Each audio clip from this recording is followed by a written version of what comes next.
It's been quite a morning. I hope you are all well. We had somebody show up at the house today who didn't get the message that we had changed it to Zoom. And then when I tried to start the meeting at 12:30, I got a message. I went on at 12:20 and it said, "You're going to have to end another meeting in order to make this one happen." So I called SABR and they went, "Oh no, we've scheduled too many meetings." So needless to say, we had to end the meeting in Detroit for this to be happening. So here we are. And again, I want to apologize for the late start. Barry and I have been talking about this. We may not do another SABR Day. We may have to figure this out because it hasn't gone well today, honestly. But we're excited you're here, and we're pleased about that. And we will have another meeting in June. We're already talking about that. It will be here at the house because we're going to have better weather. But in the meantime, we have some outstanding speakers today, and I want to jump right in because we don't have a lot of time. We are very pleased today to have a former major leaguer join us. I got to call Jerry Janeski a couple of months back to ask him if he'd be willing to join us. And he's a Southern California guy. I'll give just a short introduction, let you know, and then we'll have him chat with us. But I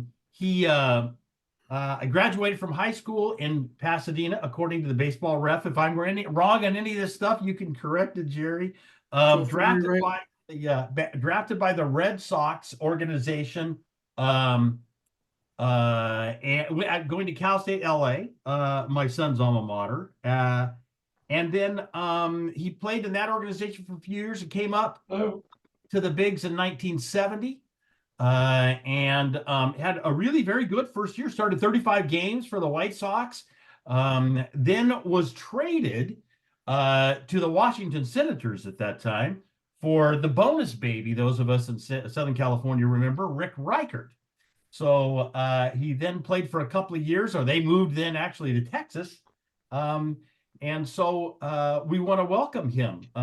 We don't always get former major leaguers, and it's always exciting when we do. We had Carmen Fanzone, who I know you know, Jerry, and you had told me an interesting story about him. But with that, we'll simply turn it over to you, ask you to tell us a little bit about your career in baseball. We would love to hear anything you've got to share.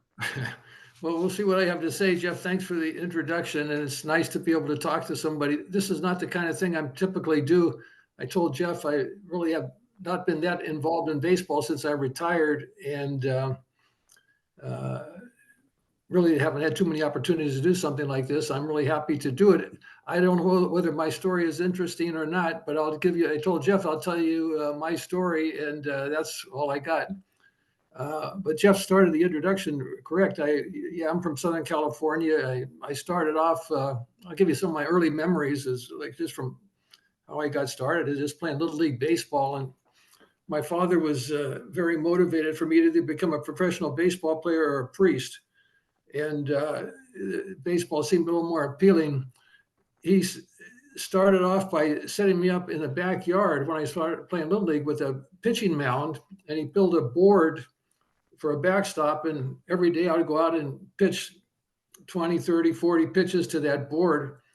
Ever since the time I was in Little League through, ended up going into probably the start of my high school career. So I was involved in an early age and was very disciplined based on my dad's commitment to get me started. And it made good sense to me I didn't want to look so stupid on the mound when I was pitching, so practice made sense to me.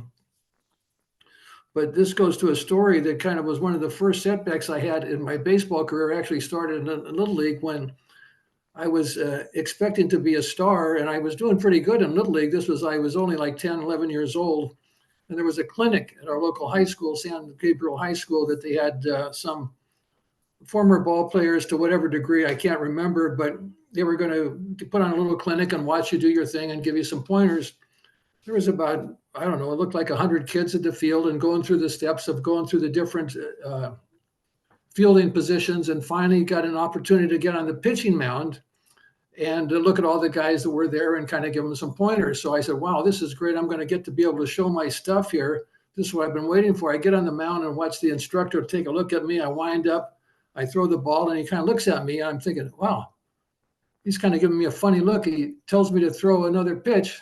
I wind up, throw another pitch, kind of shakes his head and says, son, you better think of another position. I don't think you're going to make it as a pitcher.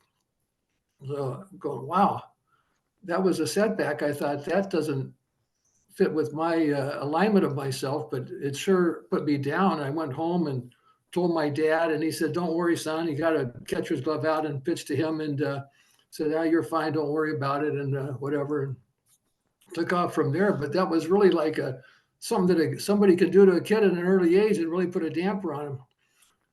But anyway, I got through that and just went on to high school. As Jeff said, I started varsity my freshman year. And then second year, my sophomore year, I was ready for a big sophomore season. And all of a sudden, I ran into another setback.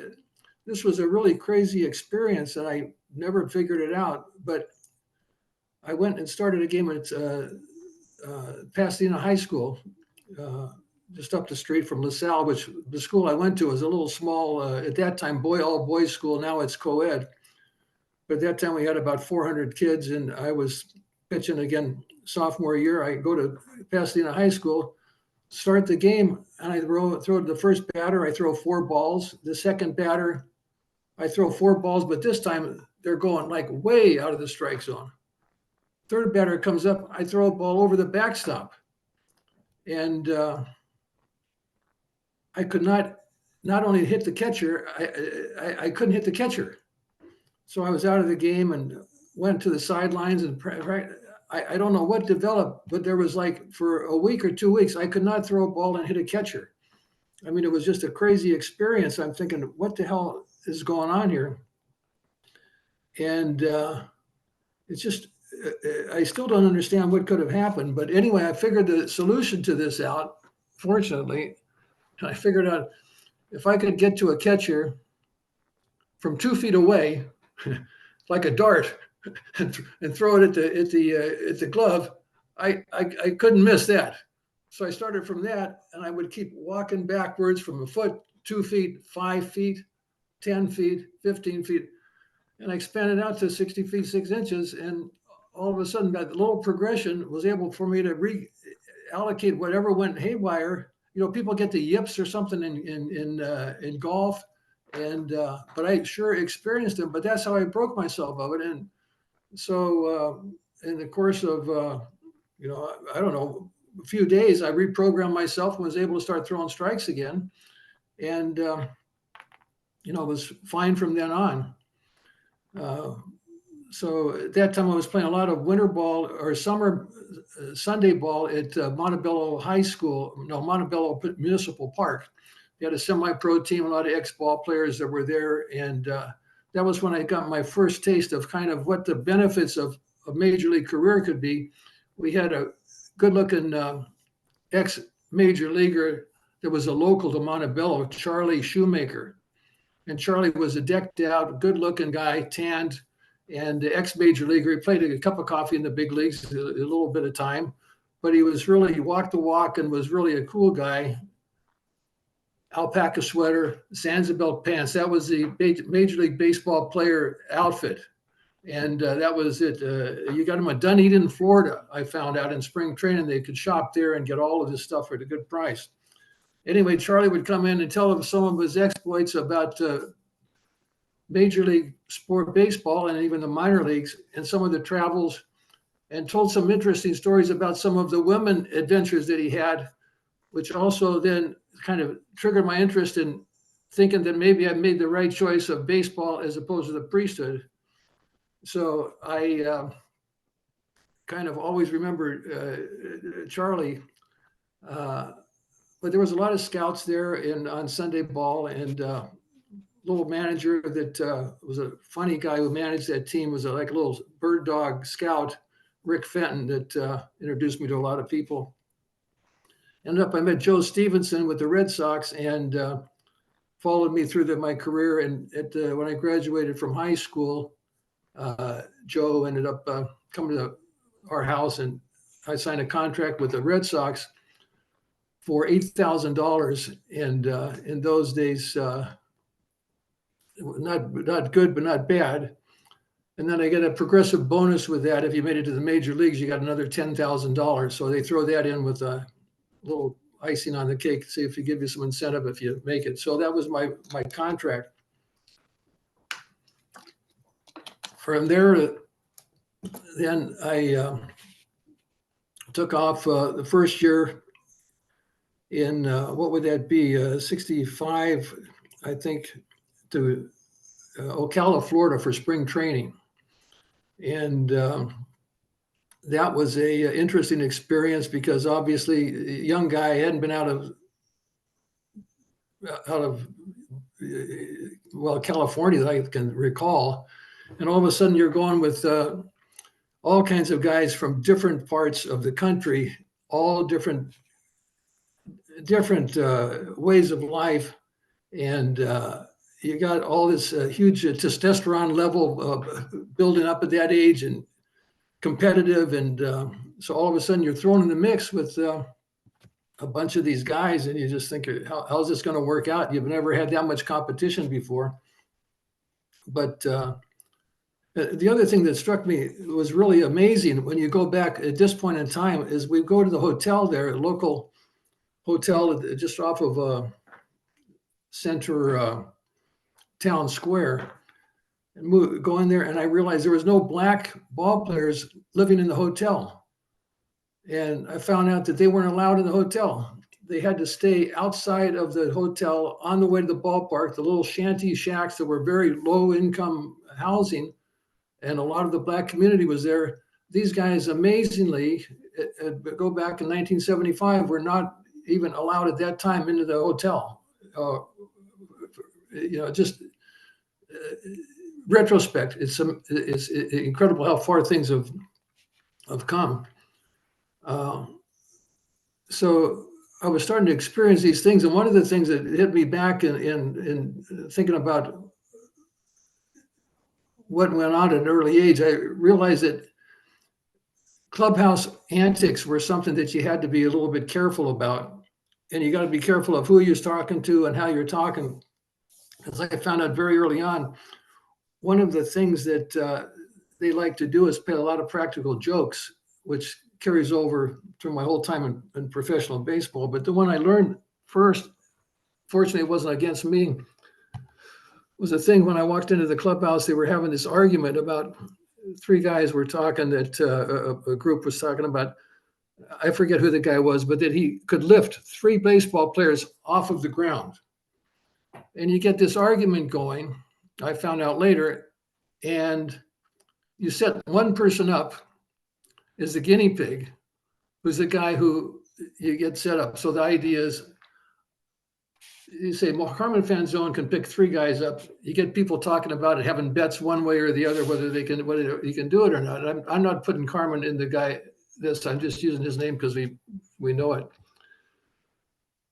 The middle guy is the dupe, the guy that they try to get set up. He lays down on the ground with two guys on it, one guy on each side of him. They put their arms around each other and they collect their legs so that the guy in the middle is locked in. So three guys have a stable base. So the guy can now go and pick the three guys up, which is what all the bet was. You go to find out that really the bet wasn't about picking the guy up, but it's to get the guy in the middle in a compromising position where he's locked in between three guys and then is susceptible to anything that the clubhouse people involved, the players, decide to do, from very rotten things with pine tar and whatever. And so anyway, that was one of the first things I started learning about. Be careful how you get involved in it. Don't bet on something that sounds like a sure thing or whatever. But anyway, I went from that and just the normal thing of meeting people like Ted Williams was there and all the scouts. And we didn't have good representation from the scouting with the Red Sox. Not too many Eastern and Western coaches or scouts. A lot of them had familiar faces with the Eastern ball players. So we were kind of like, didn't know many people there or whatever. And a lot of these other guys had some of the scouts that were their coaches that had signed him. So you had a little bit of a foot in if you were in the swing of things with the people that were promoting you. Anyway, spring training ends up and I go to Waterloo, Iowa for my first year. And that's the Midwest League. An interesting thing there happened. I used to have a very good curveball. I had a curveball, fastball, which stunk, but I had an excellent curveball. Well, during my first month or two in the season, I can't recall, early on, chasing fly balls in the outfield. Now, this goes back in time. This was a single A ballpark, not like they have now, but this had actual gopher holes in it. Left field, I'm chasing fly balls, shagging balls in the outfield. I fall on a gopher hole, sprained my ankle, and was out of commission for about 3 weeks. During that time, I couldn't put any weight on my front foot. I had to just stand on the front, and I would just toss the ball to keep my arm alive. Well, in the meantime, a guy from the Dodgers organization got transferred or sent to Waterloo, Iowa, a guy by the name of Bob McGuire, who came from the Dodgers system and was talking about the Dodger curveball that Sandy Koufax threw, that they were teaching, that straight overhand curveball, had this downward rotation, tremendous spin, and obviously nobody's a Koufax, but that ball would just go and fall right off the table. And while I was sitting there gimpy, flipping the ball, Bob would do this spinning move that they taught throwing that Dodger curveball for Sandy Koufax. So we would like flip the ball back and forth, play and catch for a few weeks until my leg was mending. This was another psychological thing I went through. My ankle heals. I go to start throwing. All of a sudden, my curveball, which was actually my best pitch, I can't feel it anymore. I'm feeling the stupid Bob McGuire, Sandy Koufax curveball that I have no feel for. Lost it. I had no curveball. And I swear, unlike my ability to do that with finding my control, I could never get that curveball back. So now I'm there, one pitch guy, no curveball. And fortunately, the gruff manager that we have, Dave Philly, ex-infielder, I think, real gruff guy, talked like this, and he said, "I don't give a who you are. I'll knock you on your ass if you give me any lip." And but he ended up teaching me a slider, and I was able to pull that together. So I ended up having now a slider. Lost my curveball, but from then on, I had a sinker and a slider, and so never know what could have been my career. Could have been if I could have kept that curveball. But I went by with a sinker slider. My sinker was good, real hard, heavy fastball that would go down and in on right-handers, and so that slider blown away to left-handers. And I was able to get my feet back on the ground, had a pretty good year in Waterloo. In fact, won an award. The guy gave a shotgun away, a guy called Chief, that I can't remember his last name, but he gave a award for, I think, most valuable player and most valuable pitcher, something like that. Anyway, I won the shotgun that year for most valuable pitcher on the team. I think I had, I don't remember, 8-4 record or whatever. Well, from there, then the next year I went to Pittsfield, Massachusetts, met Billy Conigliaro, who was we made a friend of mine when we played. Became a roommate of mine. His brother was Tony Conigliaro, just a real interesting fellow. But I got sent back down again to Waterloo that year. The following year, I went to Winston-Salem, North Carolina. Had a mediocre year. Went from there to the following year, went to Pittsfield and had a good year with Pittsfield. That's where I met Carmen Fanzona. I was telling Jeff, Carmen was a very interesting guy. He looked like a total mafia hitman, and he has a giant head, and he has giant hands. I was telling Jeff, he would always be squeezing a rubber ball, And he did it every time since he was a little kid. And he had hands that he could actually grab somebody by the wrist and make them quack like a duck. Even if you couldn't quack like a duck, you learned when Carmen would squeeze your hand. Amazing strength in his hands. And, what a real character. But he'd go around with his horn and take it on road trips, and he'd find places to play and whatever. But a very interesting guy. Billy Canigliaro was a funny one too, that he got into this thing that he did a lot of funny things, but one of the things that he liked to do is fly kites. And so we got into a hobby of going out when we had a chance to go fly kites. And he always wanted to get this idea of, could we fly a kite somewhere so far that you can't even see it? And very immature, but we did other things on road trips, but this was one of the things that is my mind.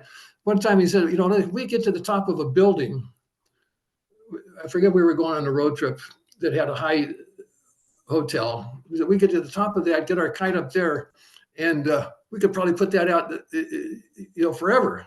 So we got rows and rows of sting. We got out there at the top of the building out there, and we were flying the kite, and we did get it really far out there. But the funny part of the story is, another guy who played with us, a good guy called Chris Coletta, we called him Zippy because he had all hairy, he looked kind of like a chimpanzee. This is the thing, kind of mean, but we did stuff like that.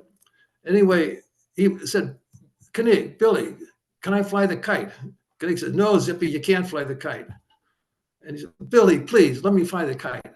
And Billy said, no, Zippy. Finally, he begs Knig. Billy said, okay, put your hand out. So Chris puts his hand out. Billy ties a string around his arm so it won't fly away. Let him hold on to the kite. So anyway, Chris was pretty happy after that. So anyway, from there, then I had a good year in Pittsfield, and went to Louisville the next year, AAA. Eddie Casco was the manager. And I won 15 games. I think I led the league in wins that year, and seemed to kind of come into my own. Everything was kind of going my way. My sinker was really good. I had an amazing amount of strikes relative to pitches, and because the sinker and the slider, I had a lot of ground balls, and would get through with really low numbers of pitches, 70, 80 pitches in a game. Anyway, that was a good year for me. And that off season, the next year I went to the Winter Haven for spring training with the Red Sox. So first year that I've ever been with a big team for spring training. And I was pretty excited about that. Got checked in there and everything was going well. And I was there for about 2 weeks. And I get a call to the office and say, you're going to Chicago. I said, you're kidding. I said, no. And he said, we had a trade going through with Bill Farmer and Sid O'Brien for Don Pavletic and I forget who the other ones. It was a straight trade. But what happened was Bill Farmer was an interesting character also. Went to the Chicago clubhouse and was unpacking, and he's kind of bummed out. And he says to the little trainer there, Charlie Sad, who was kind of a wise guy, Bill Farmer says, I should be home. He's from Choctaw, Oklahoma. He says, I'd rather be home with my fighting chickens back home in Choctaw. And Charlie Sad says, well, son, why don't you go back home then? Farmer says, okay, picks his bag up, takes off. That's the end of Bill Farmer. Goes back home to Choctaw, Oklahoma with his fighting chickens. So anyway, I was then the throw-in from that trade. They said, we need somebody for a Farmer. So I was a throw-in. So I got to the Clearwater, Florida for the White Sox spring training. Got to meet everybody there and had a great spring training. Manager liked me. Don Gutteridge, an old guy that just a real good old guy, gave me a start. I started with them, got to start in the big leagues, and started that year. And won the first two games. The second game, I think, was my second game. I'm not sure what it was, but it was a no-hitter. No. I'm exaggerating too far, and you can find me wrong on that one. It was a shutout against the Oakland Athletics then. They had Reggie Jackson, Sal Bando had a great team. Vida Blue came up that year. He was a rookie that year also, I think. But anyway, I had a 3-hit shutout against them in Oakland. And so I started off great.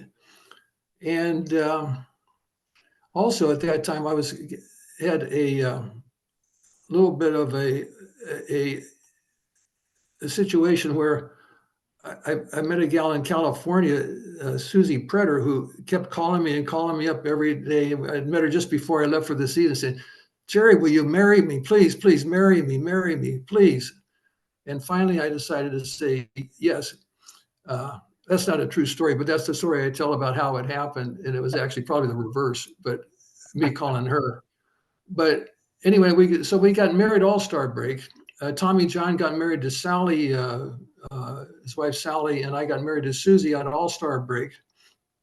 And I came back and started the first game after the 2-day, 3-day All-Star break. And I think I got maybe 1 1/3 innings out, and that was it. I left a little too much in the honeymoon, I think. But anyway, so that was it. Now, the other thing that happened in my career that I think might have been put me in the wrong direction is I started thinking about health foods. I was always a little bit fanatical on getting my mind on things. And health foods was a good idea, but at that time, it wasn't really all polished up like it is scientifically. So I got into mixing this thing of honey and vinegar before a game, like give you energy. And it turned out that I'm kind of hypoglycemic. So as I'm taking this honey and vinegar, I'm starting to like lose gas about the 4th or 5th inning. I'm wondering what's going on. So that was kind of like stumbling. The last half of the season wasn't quite as good. How's my time going? I'm starting to ramble here. I don't want to take up and get no place. You're doing fine. I just talked, texted SABR. We're going to run a little longer today, everybody, because we got a late start. So I think you're doing fine. I'm very interested. This first year sounds like it was interesting, very interesting year for you. It was interesting. Yeah, I had a roommate with Ken Berry that was a great Golden Glove center fielder. He was amazing. He climbed the fence to get a ball. He was an amazing guy, great guy. Was kind of took me under his wings as having a roommate. I had Louis Aparicio as a shortstop, Bill Melton at third base. Wilbur Wood was in the bullpen right at that time. Started off as a reliever, became a starter after a few more years, 20-game winner.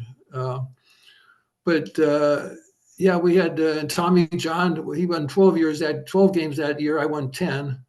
And in fact, I was the Chicago White Sox Rookie of the Year for Chicago sports, baseball, football, hockey, or whatever. So I got that award, which was pretty cool. And I'm trying to think here that. But anyway, so yeah, went from there, and then a thing that probably didn't help my career either was that after that they decided to ask me if I wanted to go to winter ball in Venezuela, and I'd already thrown over 200 innings, and I don't think the extra work was what I needed. Let me retread here. One of the interesting things that I found in retrospect and talking to other players that were pitchers was asking them, who did they ever run into as a pitching coach that really did something that really enhanced their career in any way? It's amazing out of the pitchers that I talked to after the fact of how few, if any, they can really credit any pitching coach that did anything other than maybe mess them up a little bit by being too domineering and what. Today, I'm sure things have evolved in quite a way, but at that time, we had nobody that we really think to do something for you. In Chicago, at the end of the season, they hired Johnny Sain as a pitching coach. Johnny Sain worked with me a couple of times. I never had anybody who would so clearly look at you, understand you, tweak what you're doing, be able to get into your head and be able to communicate your style, whatever, and create an improvement. Masterful. So I finally had a pitching coach that, fortunately enough, that last couple of weeks of the season, but then that was the end. I got traded, so that was the end, and back to the square one with pitching coach. A lot of nice guys, a lot of good people, but very difficult to find somebody who can really have the talent to work with the person that they're dealing with and whatever. So anyway, that was an aside. Johnny Sain, great guy, great coach, great pitching coach. I went to Venezuela with Susie, my new bride, and played for Louis Aparicio's team in Maracaibo. And Venezuela is kind of interesting because it was very primitive in those days relative to what we've been used to, just as far as habitation and whatever. The other thing was kind of funny is that they really were very open about their ability to just look you in the eye and whatever. And that also included my wife, who was blonde, very good looking at the time. And blondes were kind of not that few, many of them. So, wow, she was an attraction. And I'd come out of the ballpark one time. I remember the first day after I come out, she's waiting in the taxi cab. I come out and there's just a string of guys around the cab looking in every window like this. And then even guys sitting on top of the cab, like looking down at the windows, looking at her. And she's in there like in a fishbowl. The guys just staring at her. Well, we got used to it. That was like we'd walk around town and guys would just be following us and whatever. But we got into one game also that was kind of interesting is when you had a bad game in Venezuela, if you were in more of the sophisticated city like Maracaibo or Caracas, it was pretty more sophisticated, you would get booed. People would maybe throw some fruit at you or whatever. Sometimes they would even have a bottle and actually urinate in it and then pour the urine if you had to dodge it. This was going back in time. This is the real story. Now, if you got into more primitive towns, smaller towns or whatever, you'd actually can see somebody standing on the dugout, eliminating the bottle altogether and just doing it free fall right over the dugout. And don't get off on too many of those tangent stories, but it was pretty funny stuff. We had a lot of laughs, great times. But another thing that was interesting, I got sent home after my arm was getting tired about a month ago into the season or another few weeks. They said, why don't you go home? So I said, fine, with my plane tickets. But every day going into the clubhouse, there was a guy called Gasolina, which was a clubhouse boy.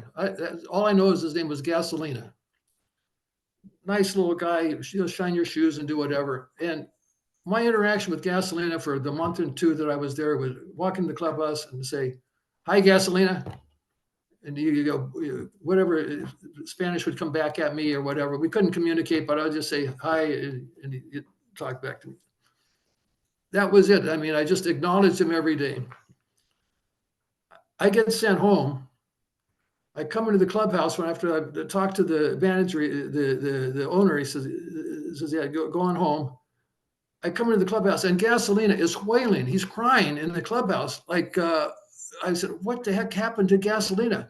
He said, he heard you're going home. It was so touching. I couldn't believe it. This guy who I just acknowledged every day, it was just in tears for me going home.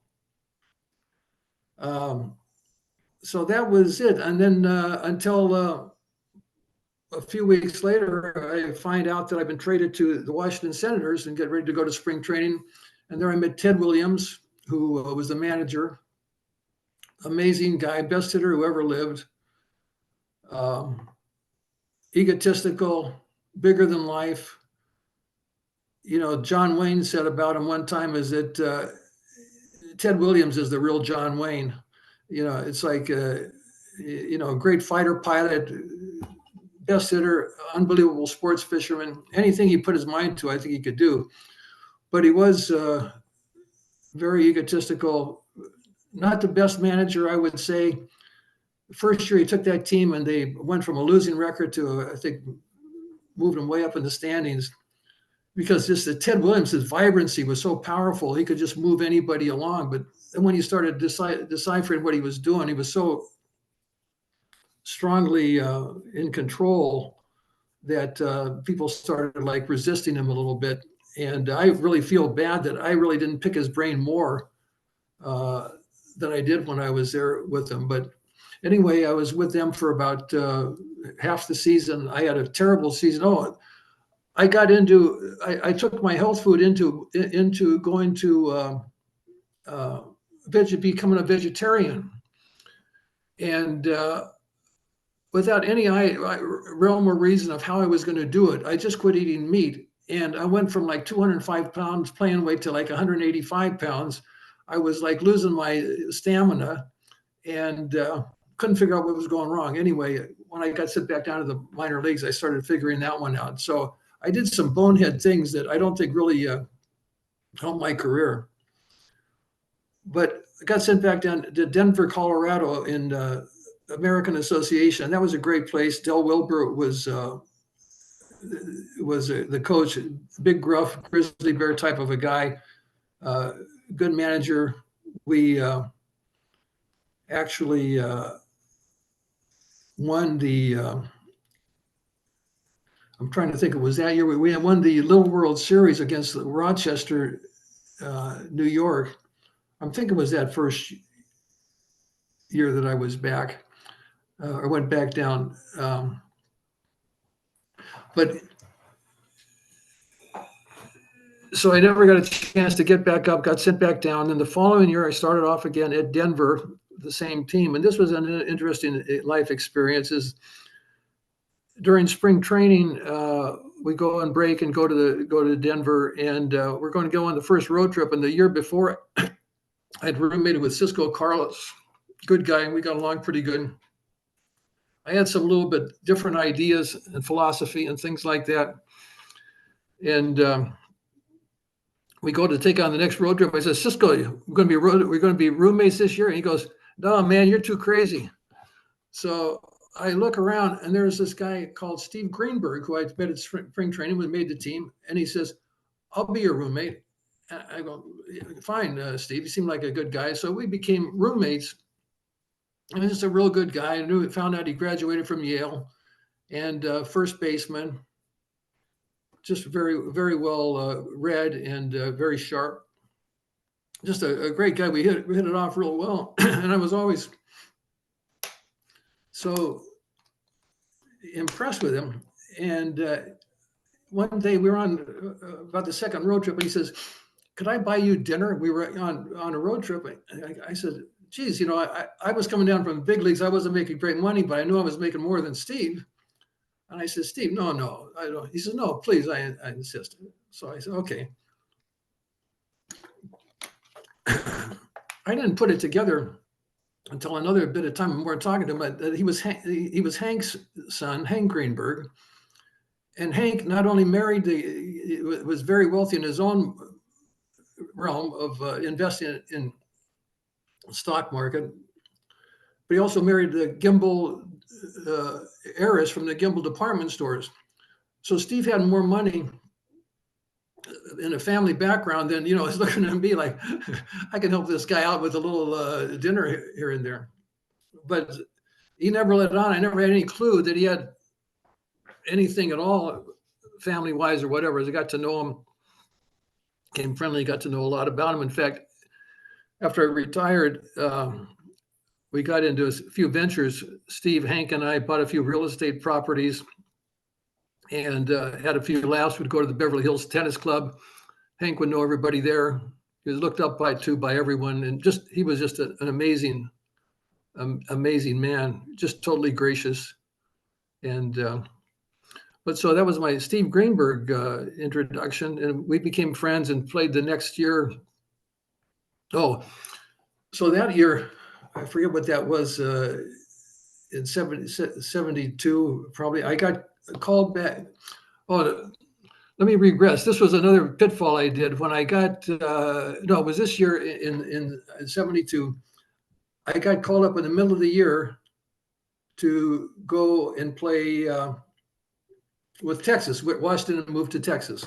So I get called up, take my wife, my cat. We go for 2 weeks. I have pitch a couple of games, did very well, and got sent back down after 2 weeks. They sent me back down. I was very disappointed, hanging out. And about 3 weeks later, I get a call from Joe Burke, who says, Jerry, we'd like you to come up and do an exhibition game for us at an all-star break. And I said, Joe, I was just there. You guys saw what I did. I had a good 2 weeks. You saw me. I said, I don't want to come up there to do an exhibition game.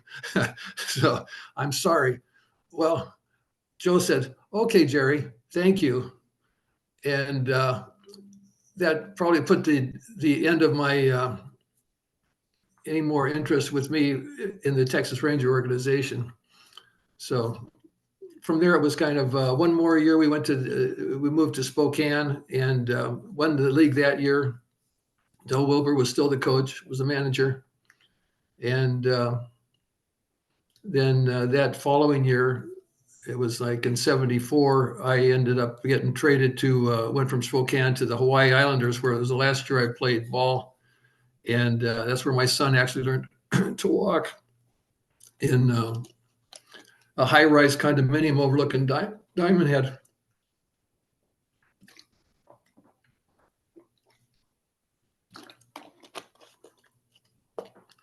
And that's where I finished up. That was really the first really bad year I had finishing up as far as team record or whatever. I just really didn't contribute. I really liked the coach, Roy Hartsfield, the manager, but I had a down year.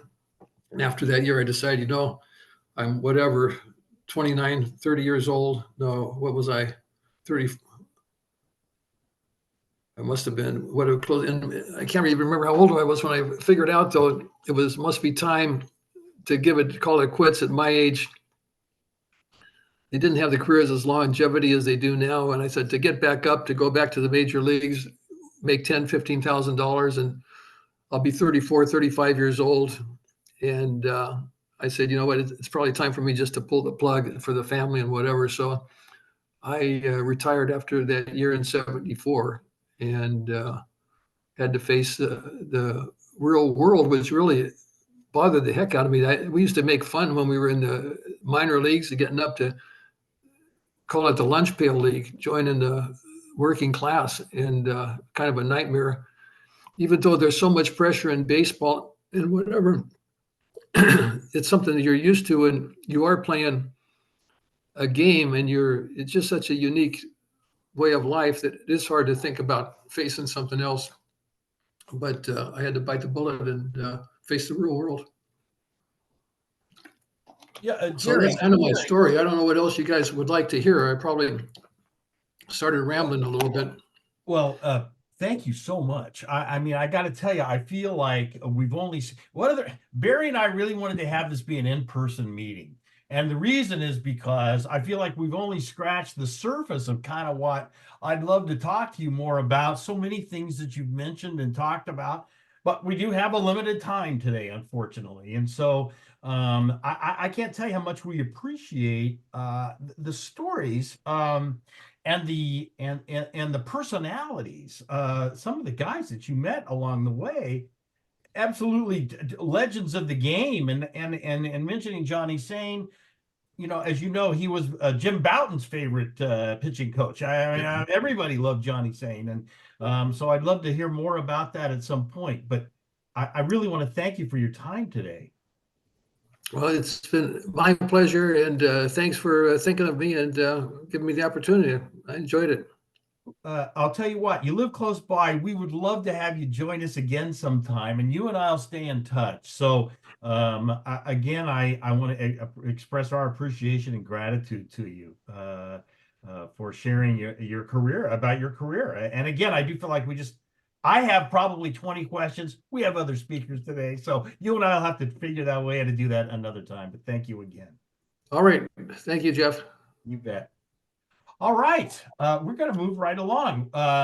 I see that I think Jana is here, and Jana, I want to let you know we're going to wait a bit. We're behind because we had technical difficulties with the mothership at SABR today. So we have one more speaker, and then we'll go to you, and then Damon, we've got you after that. So. Thank you again, everybody, for being here. So I'm going to turn over to Ron Rapoport. Now, Ron Rapoport is editing a new book, and he'll share all about it. I'm lucky. I've read his book on Ernie Banks, and he's really quite well known and renowned, and we're grateful to have him here today.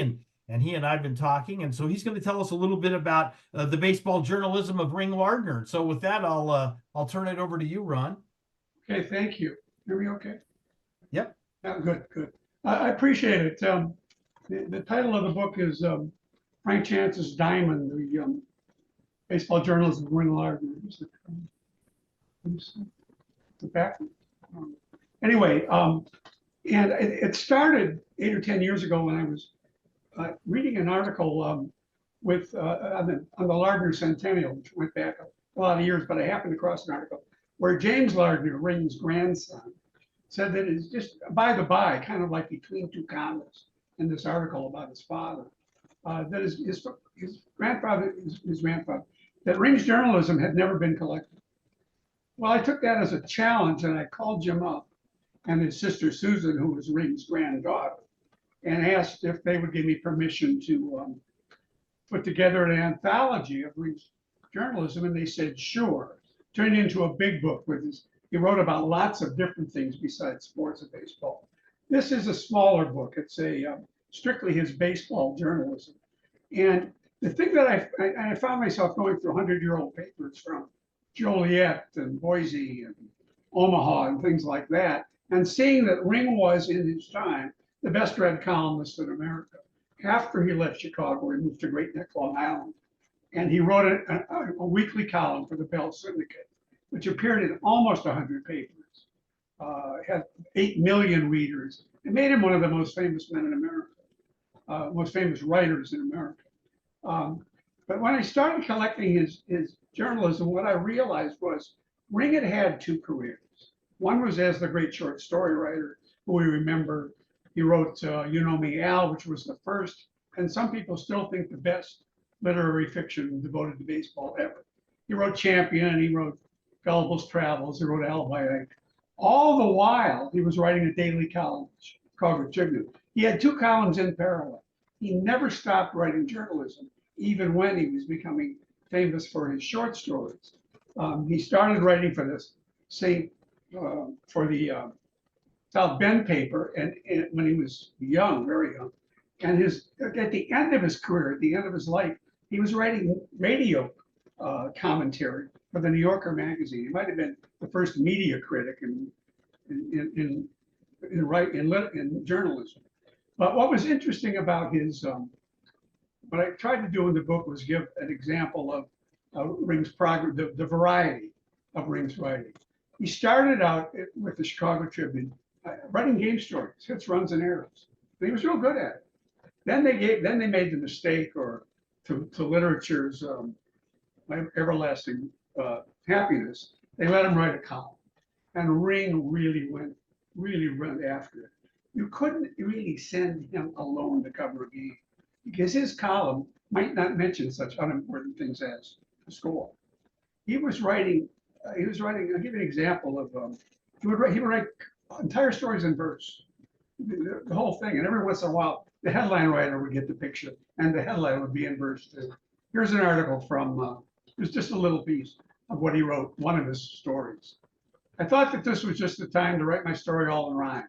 I rose this morning at 8:30 and wondered how it got so late. I shaved and dressed and packed my grip and got all ready for the trip. I went downstairs and paid my bill and said I'm from Chicago ill. And the whole story would go on like that. Pretty soon he was writing letters to his boss, complaints about travel. sending up wartime propaganda for World War I, writing in fractured French, all wildly original stuff. He was also writing long magazine articles about Christy Mathewson and Ty Cobb, and somewhat shorter articles about Babe Ruth, who he couldn't resist. What he had, the way he burst onto baseball. It was only later that Ring realized and started writing that Babe Ruth ruined baseball. He all of a sudden little guys were hitting home runs. And there was no more the strategy was gone from the game, and he complained about it. He even wrote a column called "Why Ring No Longer Covers Baseball." Of course, he covered 4 more World Series after that, so he could never really let it go.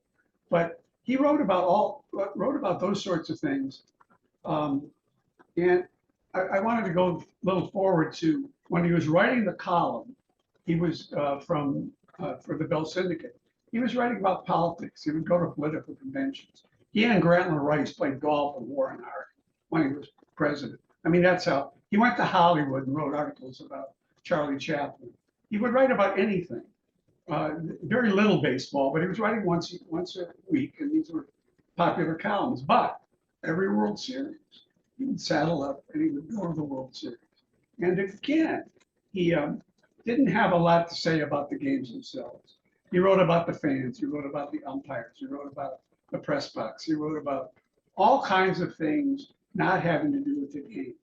And I believe that his masterpiece of World Series coverage was in 1922, when he wrote 6 columns about how he was going to bet on the Yankees, and that they were going to, if they won, he was going to be able to buy his wife a fur coat. Well, the Yankees started losing, and it was pretty clear they were going to lose the World Series, which indeed they did. So now, how is he going to buy his wife a fur coat? And he went on for 6 days, and finally, towards the end, he said, "You know, my kids have kittens. I wonder if we could turn those into fur coats." Well, the final story was, and the headline was, Yanks lose, but Lardner kittens spared. It was just wild, crazy stuff. You know, it's like any baseball reporting that I've ever seen before or since. He did have one great line. He in 1920 World Series when Bill Wangans completed the only unassisted triple play. In fact, the only triple play. Ring said that indeed it had been assisted by consonants. Wangans consonants. All right. Here's what I consider to be his greatest greatest moment, maybe one of the greatest running gags in all of journalism. This happened when Ring was starting to write in the wake of the news column, the Chicago Tribune. And the Cubs had a lot of fabulous, these were the Tinkers, Evers to Chance Cubs. This was fairly in 1910, 12, 13. And they had some really good players, but also they had some real characters. Frank Schulte, Jimmy Sheckard, Johnny Kling, Peaches Graham. They were people, and they traveled on the trains, and they were fun to be with, and Ring would hang around with them, and he was taking notes. And a lot of what he saw would later become material for the short stories. But now he's writing journalism. Anyway, he loved these guys so much, he was fascinated by them, that he started putting his words into their mouths. Poetry, he would write poems. Frank Schulte's latest poem, Wildfire, they call it. And the players loved it, they didn't care. Well, the Cubs had at that time a really good third baseman named Heine Zimmerman. He was a great player, great third baseman, great hitter. However, he was also had a hot temper. He was always getting into fights with the umpires, and he was always being thrown out of games. So Ring announces in the Tribune that an unknown benefactor is putting up $100 to see that he will give to Heine if he doesn't get thrown out of the game for 2 weeks. Well, Ring just runs with it. Now, here's the beauty part. Baseball goes along with it. See if you can imagine this. Bill Clem, the famous umpire, stands at home plate the day that the bet is on, tears a $100 bill in half, and gives it the half to Zimmerman, and holds on to the other half. I mean, baseball is in on the gag. Can you imagine that happening today? The next day in the Tribune, there are 2 things. One is a picture of Zimmerman accepting the half of Bill. And one is a poem by Ring. He's channeling his inner Tennyson. Half a C, capital C. Half a C, half a C, half a C, sunder. Cut from the other half a big 100. Forward the Cub Brigade. Charges umps, they said. But Zim in silence stood, oh, you big 100. There's a poem that appears. Now, Ring milks the story for Allsworth for 2 weeks. He's just writing it and writing and writing. And Heine manages to control his temper and not get thrown out of the game. And now the 14th day comes, and he's going for it. And it's going to be all over. He's going to win $100.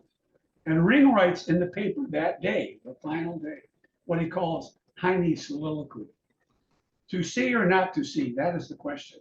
Whether to know thus see or not to see, that is the question.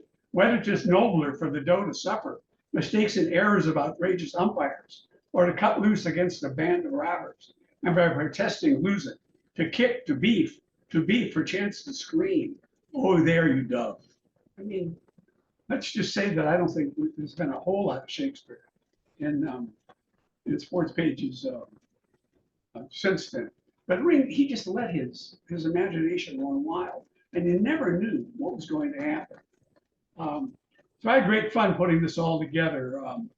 It was, and as I say, there are examples from every part of his career. There is one thing where the fun kind of stops, and I discussed this at some length in the book. I'll tell you just a little bit about it. Ring never wrote about a black ball. He never wrote about the Negro Leagues. He never mentioned segregation. And in fact, when you went through as much of his journalism as I did, a little less in his sports journalism, but more in some of the political stuff he wrote, he used some terrible language. I'm not going to repeat it here, but there was a lot of very racist stuff. He didn't use the N-word even there. But it wasn't only blacks, it was Italians, Jews, and just generally. He just used this language. And it's a real blot on this great writer's career, it seems to me, that he had. And it made me wonder, how do you account for this? How could this smart, wise, worldly, brilliant writer succumb to this? And I found one explanation for it in a book written by his son, Ring Lardner Jr. You might know he wrote 1-2 Oscars for screenplays. And Ring Jr. was a great champion of social justice, ended up going to jail when he told the House Un-American Activities Committee that I could tell you the names that you want of the people in the Communist Party, but I'd hate myself in the morning. Wrote a book called I'd Hate Myself in the Morning. In this one, my family remembered. He talks about his father's racism. And the only thing he can come up with to explain it is, and this is not excusing it, you could never excuse it, but to explain it was, Ring was a man of his times, and the times were very, what you might just call casually racist. Even people who weren't racist, who would never do anything or say anything invidious like that, nevertheless fell victim to the kinds of language that went on. And if in my looking at newspapers from 100 years ago, you could see the truth of it. The language that was used, the caricatures of some of the cartoons in the Chicago Tribune, and this we're talking about 100 years ago now, it seemed to me like they could have just as well fit in a magazine or a pamphlet put up by the Ku Klux Klan. It was amazing. It takes your breath away that big city newspapers could behave like this, and you realize could print stuff like this, and you realize that those were the times, and Ring was part of the times. I'm going to read to you a poem, and I want you to make up your own minds about this. I submit this as advisedly. We're all interested in baseball and baseball journalism. And I said that Ring had never wrote about a black ball player. That's not quite right. In 1914, the Cubs were meandering through another typically terrible season Well, on the south side of town, there was a player named Pop Lloyd, a shortstop for the Chicago American Giants, who might have been the best baseball player in the Negro Leagues the first 2 decades of the 20th century. Might have been the best player in baseball. Really great player. So Ring writes a poem addressed to Hank O'Day, who's the manager of the Cubs. The poem is entitled "Then We'd Cop for Sure." Ring writes, "If I were Hank, I believe that I would go out south some night and there corral a certain guy named Lloyd and paint him white." This was great education for me to learn about what newspapers were like then and what even a great writer like Ring could succumb to. It was something that I had to deal with. I want to talk to you a little bit about the title. It comes from, well, let me start at the beginning. When Ring moved to Great Neck, Long Island, and after leaving the Chicago, he was now in demand. You got to leave Chicago. You got to start writing for just the Tribune. You got to write a column that's going to go all over the country. So he moves to Great Neck, Long Island, which is Gatsby country. It's where a lot of very rich titans of industry and famous show business people live. And the stories were that that the parties would run from lawn to lawn all night long. They were just, and this was perfect for Ring, who called himself a 2-bottle man, which his drinking might have contributed to the tuberculosis that killed him when he was 40. Anyway, Ring became great pals with F. Scott Fitzgerald, who lived not far away. The joke was that Fitzgerald finally had to leave Great Neck and move to the south of France to where he could get some work done because the drinking scene was so intense. But he and Ring hung out together. And Ring and Fitzgerald was very good to Ring. He went to Maxwell Perkins, the great editor, and said, "Look, Ring's stories haven't really been collected." Well, Ring didn't have copies of the stories. He didn't know where they'd been. So where they'd been published, many of them.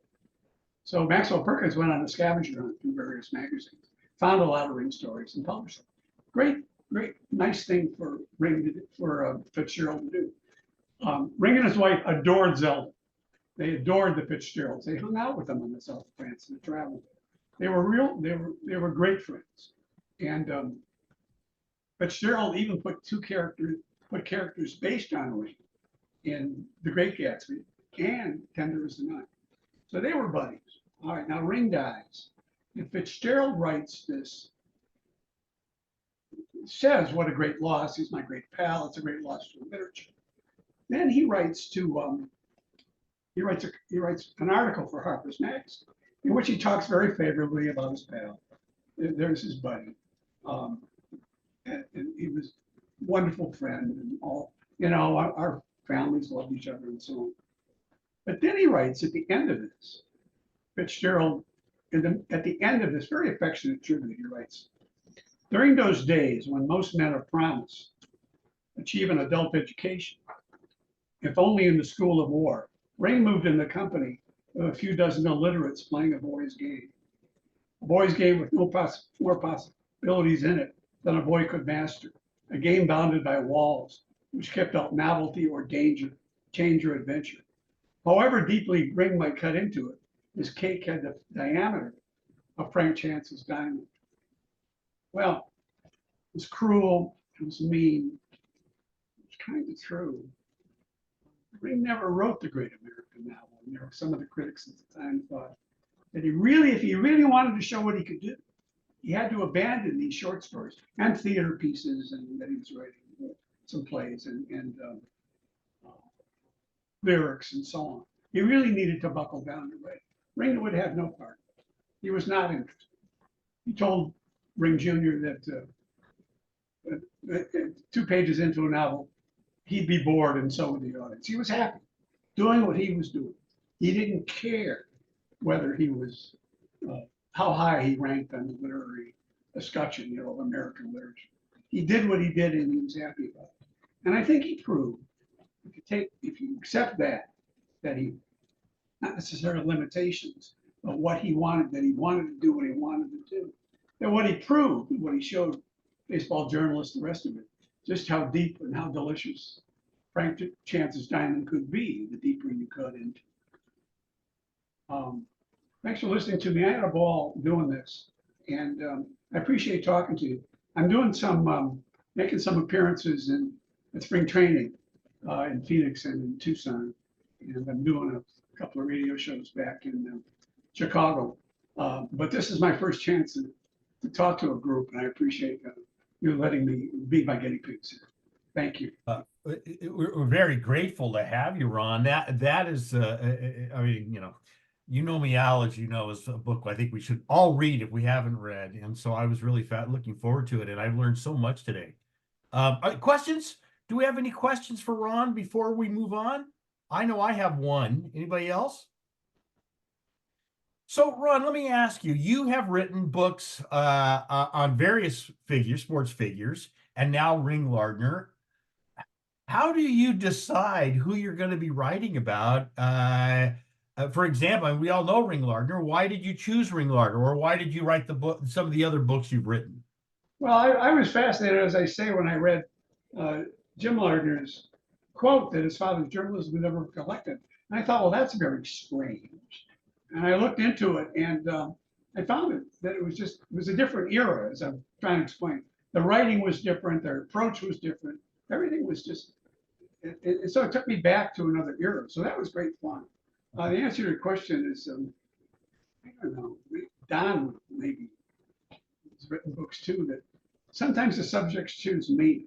I'm just, something comes along that I hadn't thought about or that I have been thinking about, and I look into it more. And sometimes I'll say, well, no, that doesn't really interest me that much, or so on. But then other times things will come along. Ernie Banks' story was an example. I used to hang out with Ernie during the Cubs conventions, and I would sit with him. And he would be Ernie, I'll be up day, and let's play two in the middle of the winter. And 6-year-old boys would come up and he'd say, are you married? But if you'd sit with him long enough, you found out that there was a real guy. You'd start talking about real things. I don't remember specifically what it was, but the volume was low. And then I'd realize, wait a minute, there's a real guy behind the image that he's portrayed. And then I stopped and thought, well, of course there is. There had to be. Nobody could be Ernie Banks. The caricature or the image that he painted for himself all the time. So that led to my doing a book about him, kind of that discovery.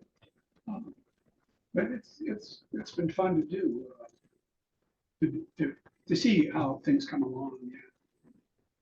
I've done a couple of books on show business too. One with Betty Garrett, the great musical comedy actress, who I became friends with, and another with Tim Reed, who was Venus Flytrap and WKRP in Cincinnati, and Tom Dreesen, who was Frank Sinatra's opening act for the last 14 years of his career, and was on the Tonight Show, still working as a comic. And Tim was still acting. Anyway, and back in the 70s, they were Tim and Tom, the first, and to this day, the only black and white comedy team in show business system. So that was fun to do, get away from sports. Well, thank you again. Really grateful to you. All right. Thank you for your patience. We'll move on to our next speaker. Jana, I appreciate it. I know you had asked me, when am I going to go on? And of course, today's schedule, Ron can tell you, has been completely fouled up. So I want to apologize to you about that, and Ron as well. And I do want to introduce you, if you don't mind. I'd like to tell you a little bit about Jana Brody. She and I we've not chatted. Well, I guess we did chat on the phone, but we've also been speaking via email. She grew up in the 1980s attending Dodger games, as a lot of us did, with her family. And she's written a book, which I have not read yet, but I have ordered, and I'm interested and can't wait to read it, about a tragic ordeal where surrounding her mother's death by a foul ball at Dodger Stadium in 2018. And she's spoken about advocating for fan safety and extended nets. And, I think she's had an impact. We're seeing extended nets everywhere now. And it led her to be interviewed by ESPN, the New York Times, the Washington Post, Inside Edition, and People magazine. She's an author. She's a visual artist. She's a podcaster and a business owner. And she empowers others to find their creative voice through art experiences. So we're lucky to have her, and I want to welcome you. And so, Jana, I'll turn it over to you. Oh, thank you so much. It's an honor to be here, you guys. It's a fabulous group, and the two speakers that I've heard is so much experience and background, and I just love the fact that you guys are all into this beautiful community. So I got introduced to it, I believe, from Willie Weinbaum, who was my star journalist, who actually broke my story way back in 2019 through ESPN, and we've become colleagues throughout. He was my champion through and through, trying to get my story out and sharing the information. And then, as time went on, I reached out to him that had this idea to write a book, and he encouraged me. And then, ideally, I finished it with my COVID project. And he said, oh, you got to reach out to the SABR group because they have a lot of fabulous people. And that's what I'm finding. So again, thanks for having me.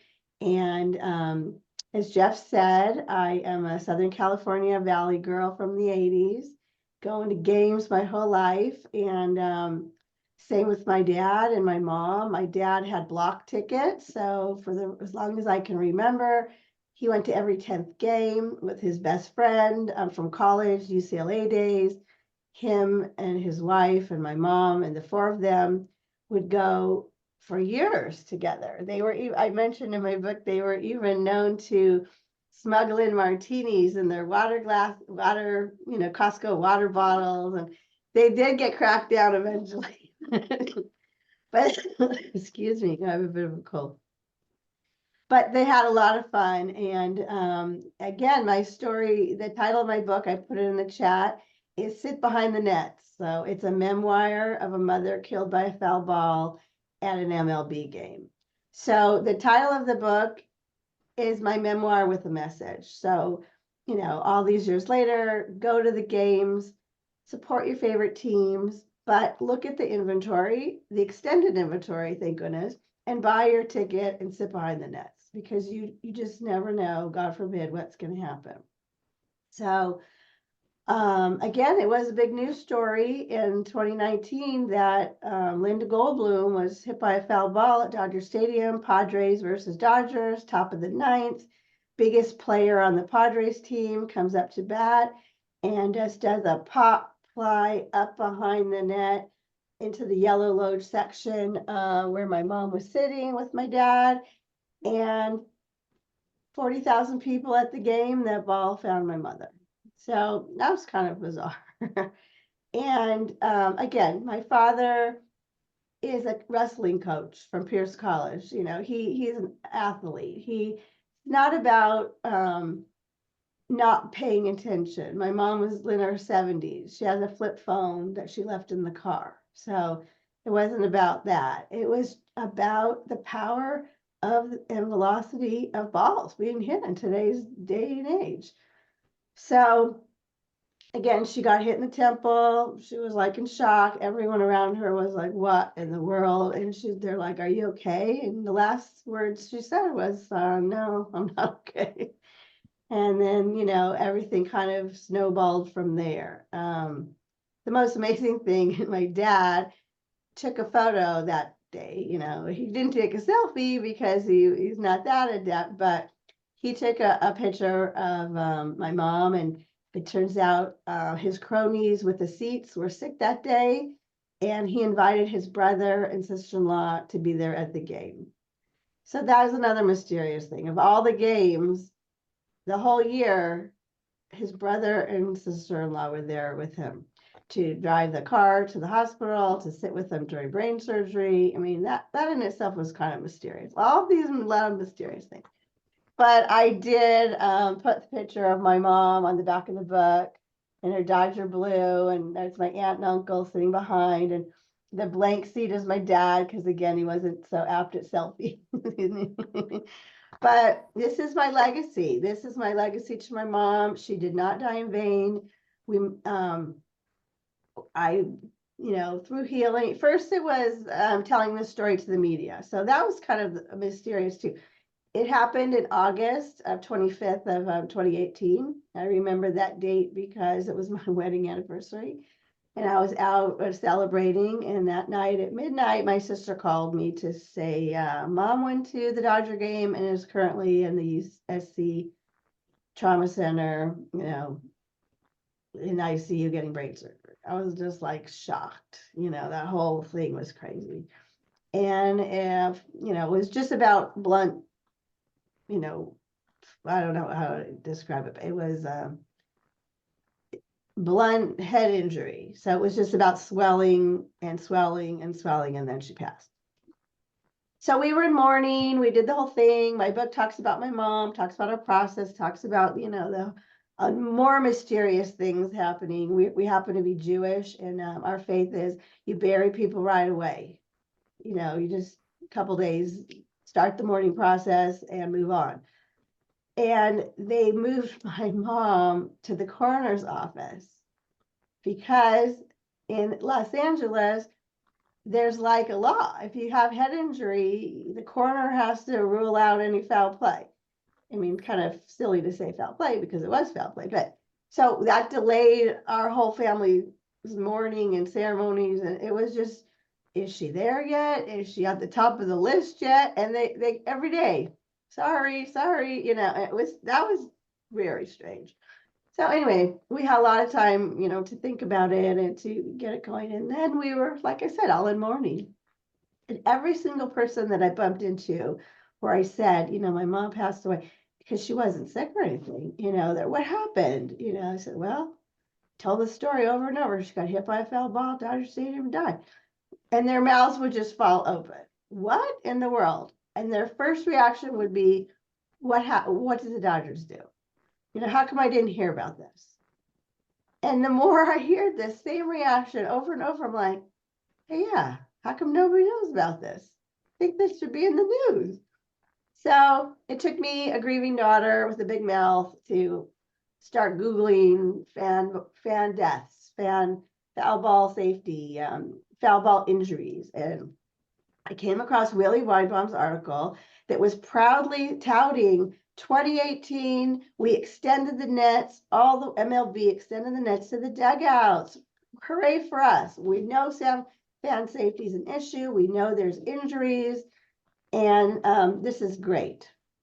And there hasn't been a death in foul ball since 1970. So I read that and I was like, oh, they just extended the nets. I guess they didn't do it far enough. And I'm like, a person died in 1970? I didn't know about that. So I wrote him right back and I said, how do I get that statistic changed? My mother died last August, 5 months ago. And he wrote a message right back. What? How come I didn't hear about this? So because of Willie Weinbaum and his interest, and again, ESPN behind the net, he got my story out, and then I was bombarded with journalists. Every single person in the world, worldwide, were writing me, oh, I got to hear your story. Sorry for your loss. Tell me about your story. Sorry for your loss. Tell me about your story. So I became the family journalist, interviewer person.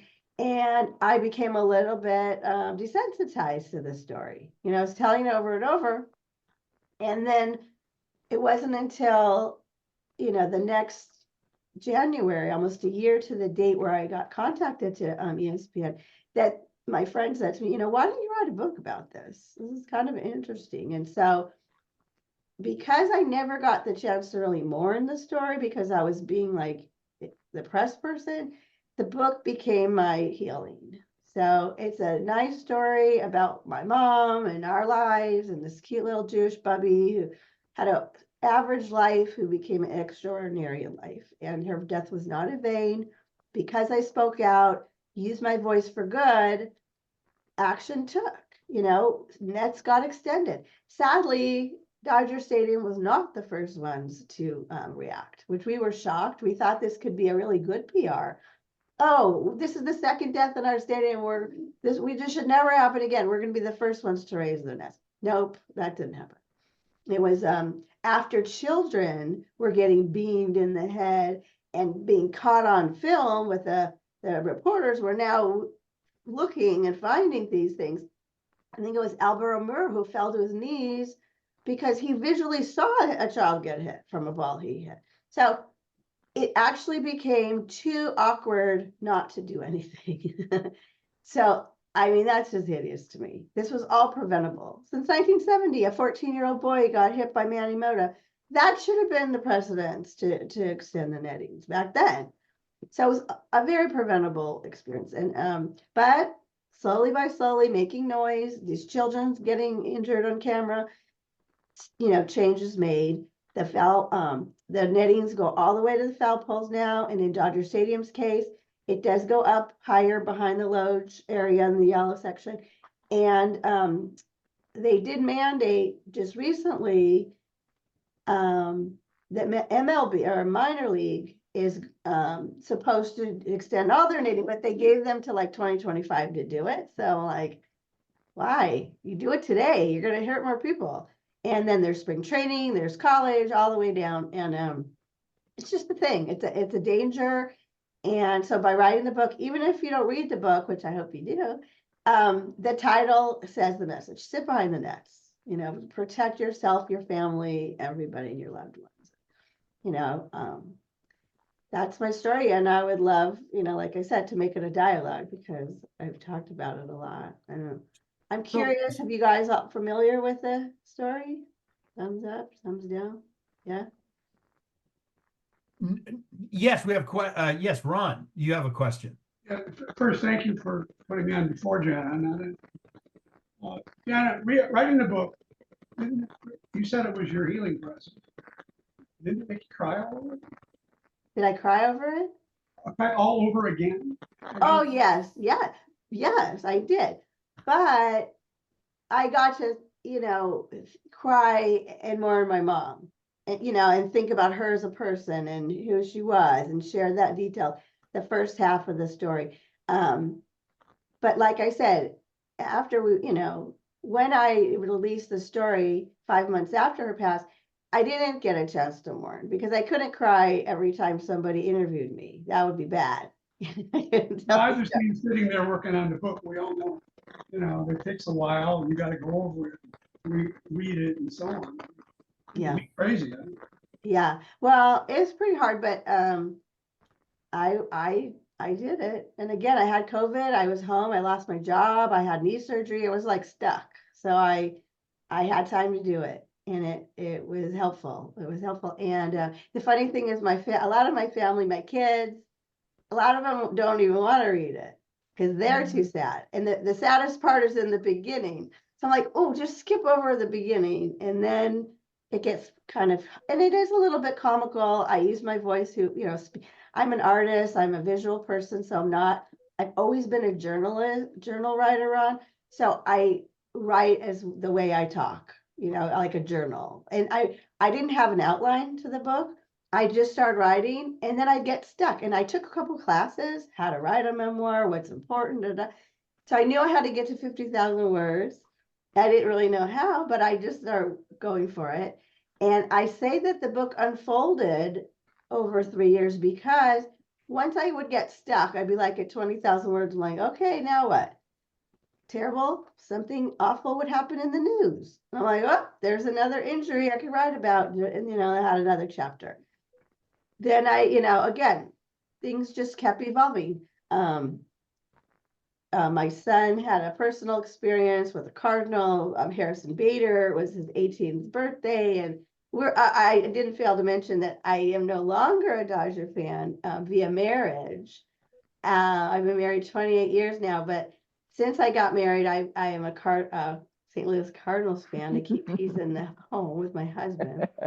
And I didn't mind because I was a Dodger fan with Garvey, Say, Lopes, Yeager. Those was my guys. And when it started changing, when they started, getting new players every other day, and then I kind of went to college and lost interest in my team kind of thing. So being a Cardinal fan was much easier during this whole process. And even 2018, the stupid Dodgers were in the pennant race. And I was like inundated with Dodgers. I'm like, you guys are jerks, like you can say on the Jumbotron, rest in peace, longtime fan, Linda Gold, something, some bit of closure. Nothing. So that was rough. That part was rough. But the book was healing, and I think it's people gave me good comments. People that aren't baseball fans enjoy it. People that are baseball fans enjoy it.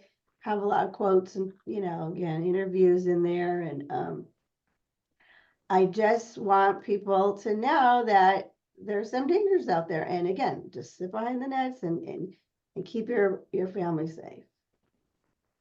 Barry has a question. Yeah, when you were dealing with the coroner, did you contact Rabbi Kunin, Rabbi Wolpe, somebody who could help you? Yes, we did. We contacted all the rabbis, even, Chabad rabbi and this, and obviously there's a lot of Jews in LA, so that they just said, sorry, somebody else tried that card and it didn't work. So we did try, but it didn't push her to the top of the list. Damon. Yeah, Yeah. I work for the Cal State Fullerton baseball team. Nice.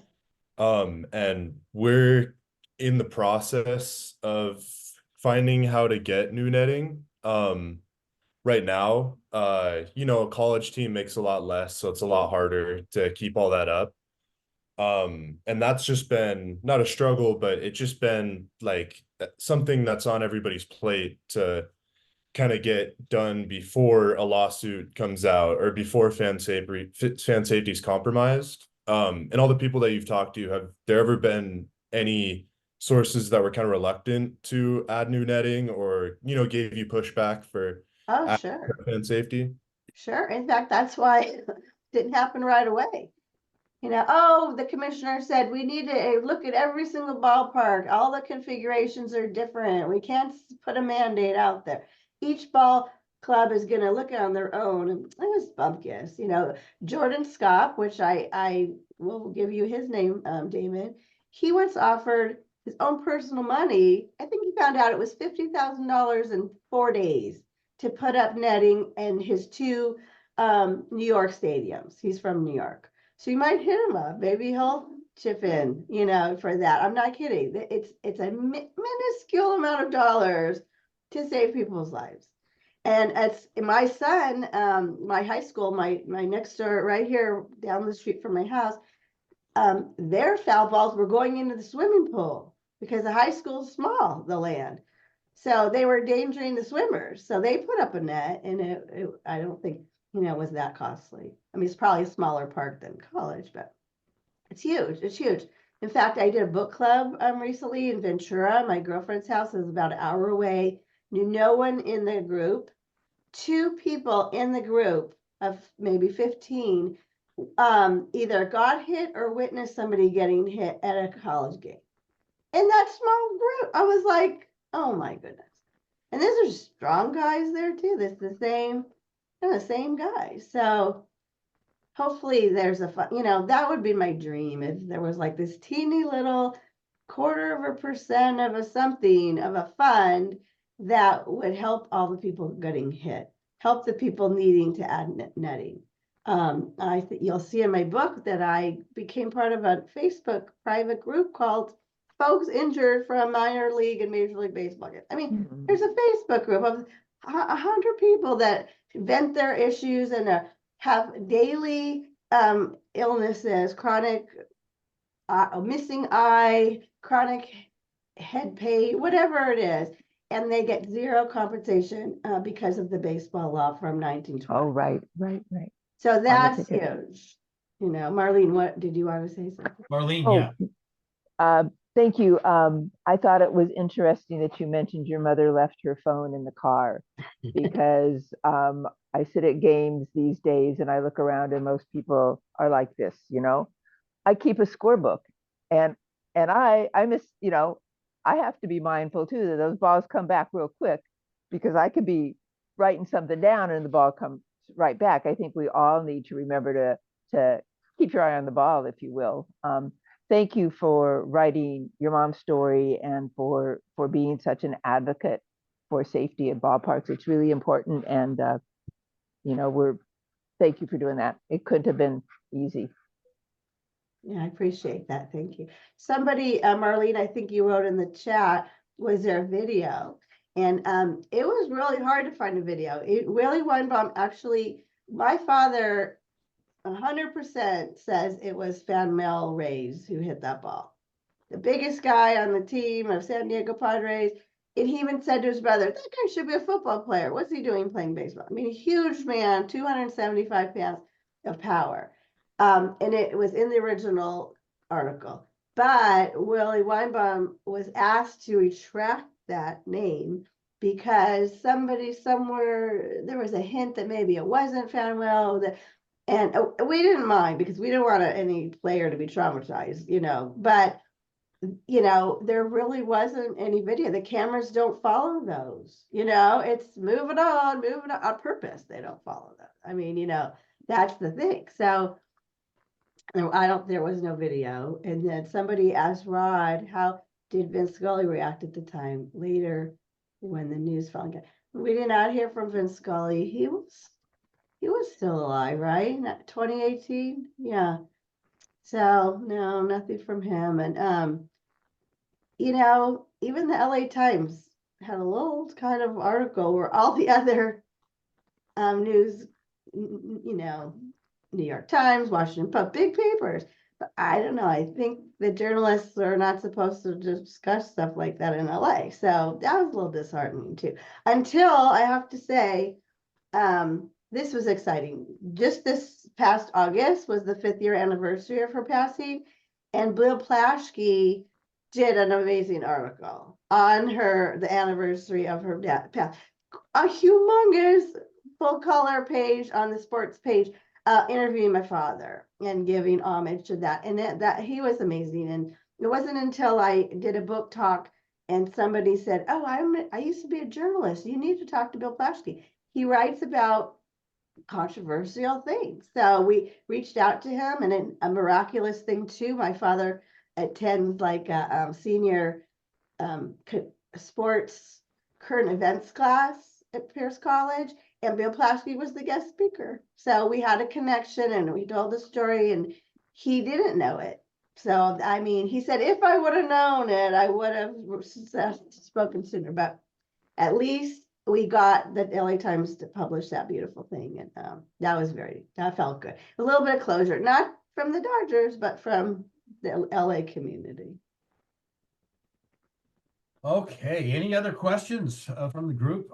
Gotta check it out. I'm very proud. There it is. The cover, Ron, you'd be proud of me. So I wrote the book, I designed the cover, I did it all on Amazon. Publish it yourself?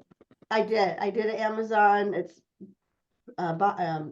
purchase on demand, and I'm proud of that too. A literary agent told me, "Oh, it's too fluffy. It's too journalistic. It's not documentation enough to be in a literary company." And my dad was approaching 90, so I'm like, I'm just gonna do it. So my dad's almost 91 now, but it's out, and he's still talking to reporters too, and. Anyway, I was going to recommend that you talk to Bill Plaschke. This kind of story. Oh, that was the most amazing thing. He was a very nice man. Came to my dad's house, a photographer, very, very lovely. Anybody else, if anybody has any other tips for me, any other journalists, I'm still doing podcasts. I'm still trying to get down the road. I love that you're going to spring training. Would have loved to have been a part of that. But if you please reach out to me if anybody knows anybody that might share my story, similar to Jeff, or maybe another club, or Greg. Greg, you have a question? No, I just have a comment. I did purchase your book. I read it within 2 days, and I loved every minute of it. It was really great. And the thing that really surprised me is, on the back of your ticket, you mentioned they're not responsible for any injuries that happened to you at the ball game. And this is, I don't know how many years ago that was put on the back of the tickets, but that's why people can't take them to court and sue them. And it just goes nowhere. But you did have a meeting with the Dodgers, I understand, but you can't discuss anything that happened. So, but Yeah. thank you. Yeah, the book talks about how cold they were. You know? And again, I can't talk about it, but again, the mediator, I'll just share this under the radar. The mediator, we never saw them until we forced them to look us in the eye at the after 4 hours, you know, this ivory tower, you know, downtown and all that. But the mediator said, I'm shocked you got 1 cent, let alone, you know, whatever they gave us to cover the funeral. I mean, that's it, you know. But he was shocked because they don't, you know. But I mean, this is $1 billion company. Come on, you know. So That's terrible. It's terrible, and I'd like to think maybe the you know, other major league teams might step up and be a little more gracious about it, but I'm not convinced that's necessarily true. And it really is a remarkable story, and what a way to honor your mother, Jana. I think it's thank you. Yep.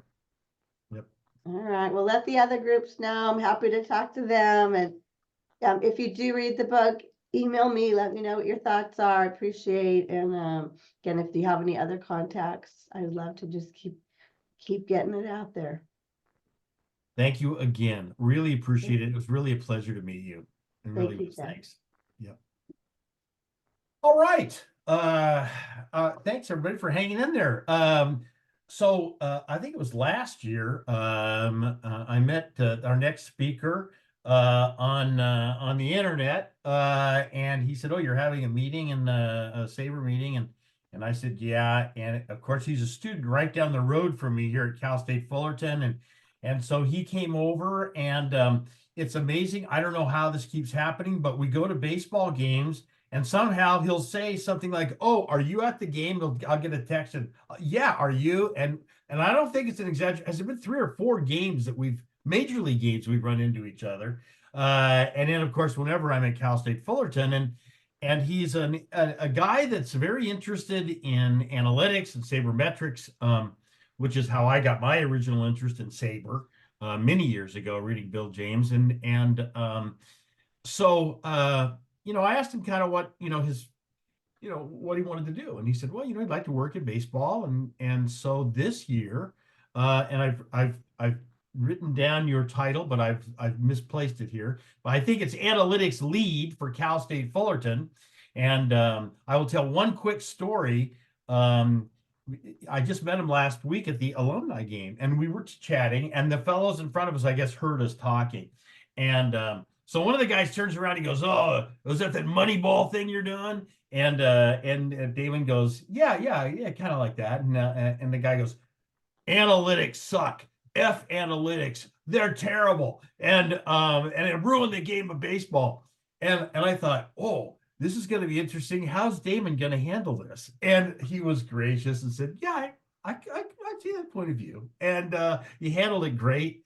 But I think my hunch is, in the baseball world, colleges, maybe we know the major leagues have teams of analytics guys, but maybe not so much in college ball. So, Damon, we'd like to have you talk with us about whatever you want, but in particular, analytics, and your job as the analytics lead for Cal State Fullerton. Yeah, thank you for having me. So yeah, I do all the data and analytics for Fullerton. I'm on a team. There's 4 people on it. And we handle all the data collection and looking over it and kind of going through it that the team does. So that's all video. And also we have a lot of ball tracking stuff. We do the stats. We do all that type of thing. It's very interesting. It's almost like a second Moneyball in a lot of ways, is how I would describe it. So we all know the story of Moneyball, and the Cal State Fullerton Titans are a pretty similar history. There was, the A's had their heyday back in the 30s and even 1910s under Connie Mack, and they continued to be a pretty dominant team behind a lot of good players. And then they even came back in the 70s, 80s. They brought in Reggie Jackson, Sal Bando. Carney Lansford, Mark McGuire, Jose Canseco. They really had an identity of like power. A lot of toolsy, flashy players, Ricky Henderson, for example, too. And Moneyball is kind of taking some of those aspects. They use some power for other players, but then also kind of transforming stuff that had been newer to them. Sandy Alderson, Moneyball kind of sounds like it was a sudden thing that Billy Bean instantly input, and that's what you get from watching the movie. But the A's had been a really statistically oriented organization for years before. And on top of that, they also had a lot of really cutting edge baseball psychology stuff going on. They hired a guy named sorry, I forget his name. It's Dorfman. I knew a girl named Haley Dorfman, and he's another H Dorfman, so I'm forgetting his first name. So Fullerton's very similar. There was a really famous coach, head coach, Augie Garrido, if anyone's ever heard of him. And he took them to a lot of championships starting in 1979, 1984, and 1995, which made Cal State Fullerton a really blue blood college program. And then after his moving on to University of Texas, they brought in another coach who was George Horton, who was also a guy that kind of studied in the same vein as Augie. Fullerton had an identity of a lot of gritty players, a lot of, fast guys. A lot of people would describe them as guys that play baseball the right way, super good fundamentals, that kind of thing. But also one thing that doesn't get brought up as much, but is as much of a pillar of Cal State Fullerton baseball as anything else I talked about, was a man named Ken Revisa. He was one of the first sports psychologists to ever, work in the industry. So he developed a lot of practices, and he went to Fullerton. He lived in Fullerton, and he gave Augie Garrido, George Horton a ton of tips. And that helped a ton for the players for years. I was recently at an alumni dinner with the 2004 championship team, and it felt like half the conversation was about Ken Revisa changing their whole season. So it's getting a lot, in our state, in Fullerton State, it's not as big of a program as it was. A lot of Southern schools, SEC schools, who have better funding, as well as teams like UCLA, like Pac-12 schools, have better funding and are out recruiting Fullerton. And it's kind of about finding a competitive advantage that we can bring back to, start competing and winning again. So with a new head coach being hired, Jason Dietrich, in 2022, that's all been a huge project for everyone on the Fullerton team to take part in. And like Jeff said, it's kind of fighting the industry, the baseball industry, in some ways, in college, because a lot of the people that are making higher up decisions are much older. And they've been playing baseball one way their whole life, and they're getting paid to play baseball that way. So it's kind of, it's a conflict of interest, and there's a lot of guys that, there's a lot of voices in a room, and you're trying to kind of establish which one is going to win games. So a lot of MLB is the best teams really find a balance between that old and that new.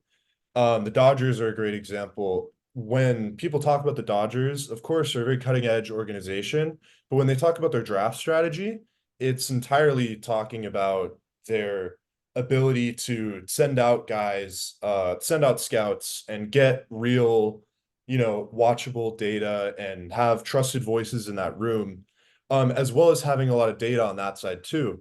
So it's kind of balancing the two. And especially coming with that is in college, I'm a lot closer to the players than I would be if I were working for an MLB team. So I have to dictate certain ideas that might seem really common to me or even to you guys, like WAR or OPS plus or anything like that. I have to find ways to dictate that to players, which is pretty difficult.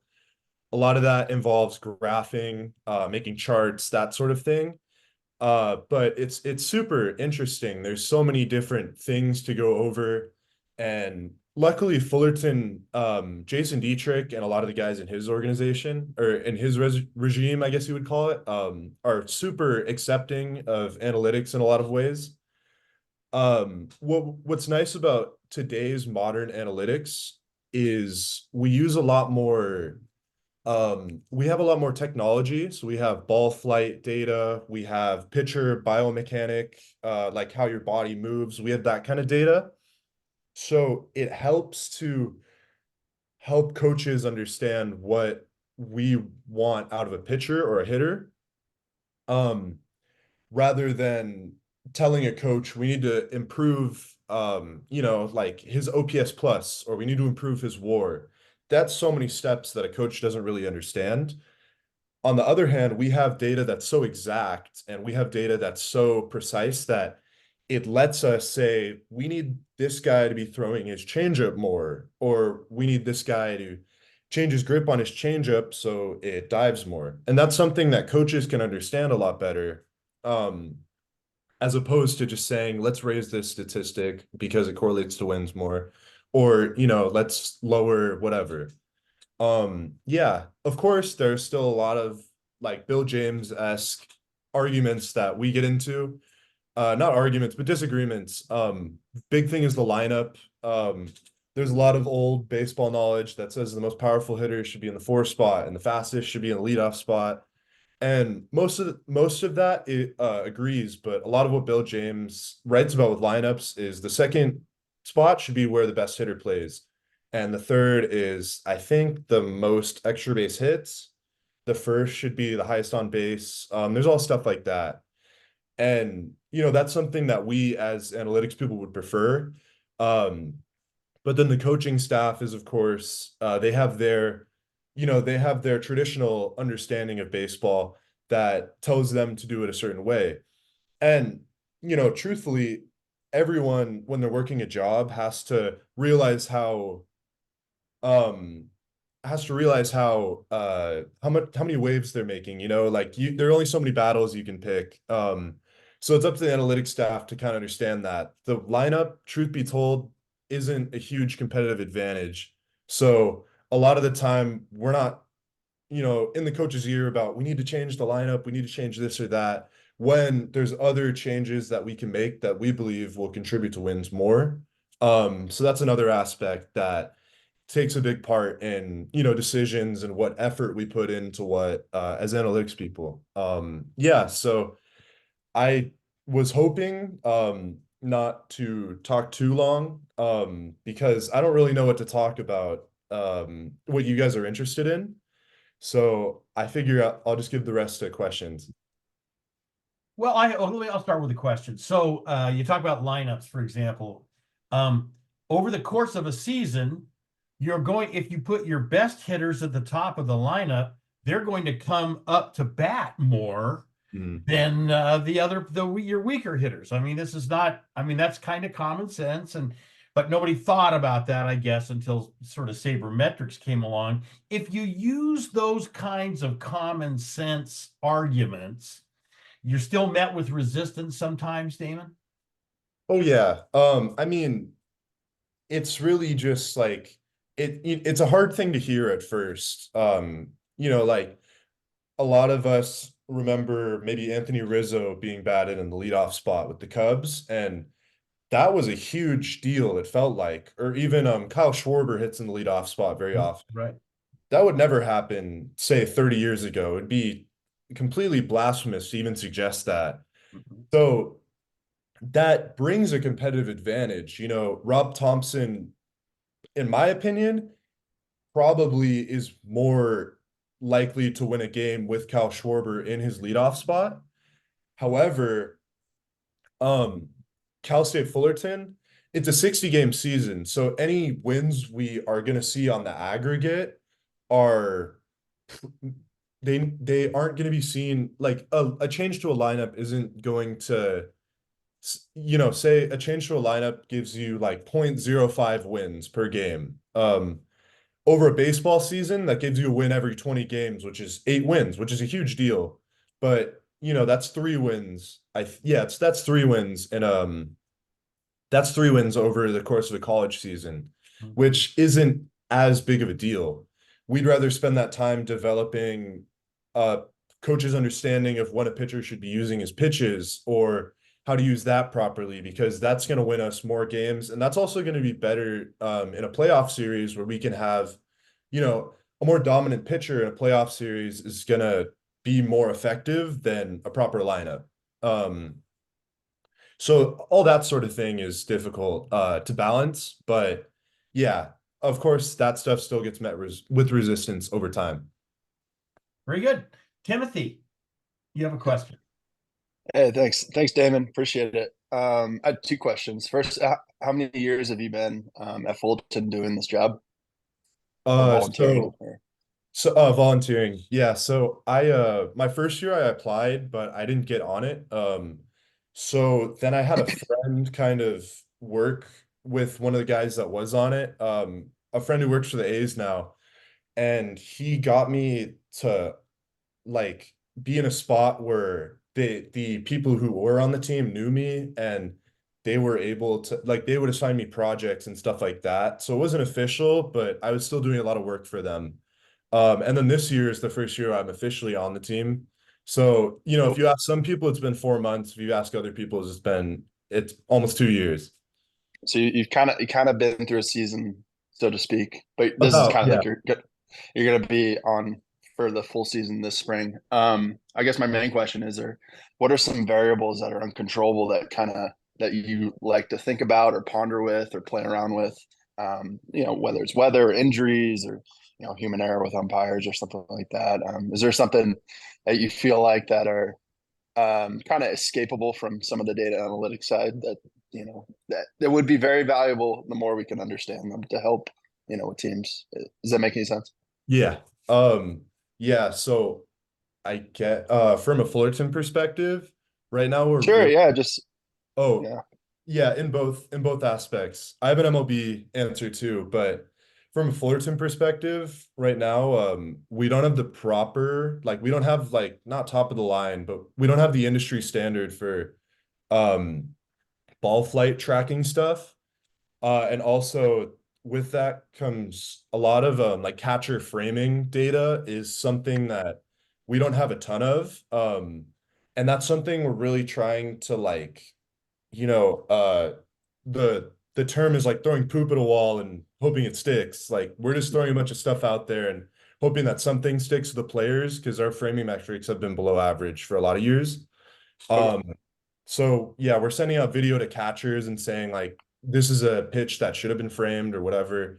And we're also trying to find a lot of like path tracking. So we have cameras and we're coding in like movement tracking into them to see like which catcher has the most convincing frame job. But we really don't understand it. From the MLB side, I think a lot of it is tunneling. Yeah. Like how different pitches play off each other. That really interests me. Over the course of the year, I kind of want to kind of understand how a pitcher can view a pitch because we have the reaction time of a hitter. Like we know when a hitter will react, and we also have the amount of like the flight of the ball. So using that, I think there's some way that we can really understand how a pitcher or how a hitter is able to pick up different pitch types. So I really want to work with that and kind of understand what, you know, what makes a good pitch that tunnels, and that sort of thing. And I think that's super interesting. That's something I really want to work with, but the technology isn't 100% there. A big thing is late break. That's a classic old term that people use. Like a pitch has late break. Mariano Rivera's cutter, everyone said had late break. And in theory and physics, it shouldn't work because there's going to be a constant amount of force being exacted on a pitch, like the whole path of the pitch. But, you know, as we know, there still are pitchers that get late breaks. So we don't know how to measure that quite yet. There's some things that are pointing us in the right direction, but I don't think we have the technology to measure it yet. But once that happens, that's going to be super interesting, and that's really going to make a lot of difference. Thank you. Yeah, no problem. Other questions for Damon? Damon, tell us a little bit, if you wouldn't mind, about now Cal State Fullerton, you mentioned, is not in the same, doesn't have the same funding as, for example, a Pac-12. Well, I guess I don't know what we'll call it next year, but some of the bigger schools have. But yet they are known as a baseball powerhouse. I mean, historically, Cal State Fullerton, I know, you know, they're an NCAA powerhouse. How is recruiting for Fullerton? Do kids see it that way, or is Fullerton, because of its lack of funding, losing a little bit of its mystique, I guess, or its renown? You know, funny enough, I ask this question a lot, and I feel like the answer every year is it never had much mystique. Like, you look at a lot of players that come out of Cal State Fullerton, and they're all very major league ready. Like, they're all very developed and they're very good at baseball, but they don't have the best tools. Example, like Justin Turner, he's probably the best player in Cal State Fullerton history. He's maybe 5'10", not a very athletic build, right? And of course, he does a great job with what he has, but he's not like a guy that's, you know, like a college is really, really going to be recruiting. And that's the reason that Cal State Fullerton was able to get him. I think over the years, it's just finding that Cal State Fullerton has such a great player development program, and kind of understanding that. But I think as the years have gone on and players are winning less and less, or teams are winning less and less, I think our recruitment has kind of declined too. There was a point where Freddie Freeman was committed to Cal State Fullerton. Nowadays, I don't think we could get that kind of high school recruit, but I think if we were able to win more and become a baseball powerhouse again, I think that would be something that would make a huge difference in it. Right now, we're trying to sort of like get more wins, and then with that comes more money. And yeah, like we have we're buying a new scoreboard pretty soon, which is really like that's been needed for a while. So hopefully that'll bring in a lot of recruits. There was a recent huge building that was built out in left field, where the players' locker room is, because before that, you know, even championship teams, those players are changing the parking lots. So it's just kind of bringing everything up to snuff with the players and kind of that, and then maybe start working on the stadium. And then eventually I think we're going to start seeing some like analytics purchases, which will be really exciting for us, because I would say by my estimate, we're about like 25,000 away from the industry standard, which is like not, it's a lot of money, but I think we're pretty close. Like we're almost there. Excellent, excellent. Any other questions for Damon? I want to thank you, Damon. I'm really fascinated. Of course, I'm going to see you regularly, thank goodness, and kind of follow you on this journey of hoping to enlighten some of the folks over there at Cal State Fullerton. I mean, hey, Matt Chapman went there, Tim Wallach. I mean, you know, some people might argue about that Justin Turner comment, but I mean, you know what I'm saying is that they've had other quality players, is my point, over the years, and so you know. And I enjoy going over there and watching the games as well. It's a lot of fun. So thank you again for your time, and we'll stay in touch. A couple of items. Thanks everybody for hanging in there. Been quite a day. Barry and I would love to find a place that we could have a regular indoor meeting.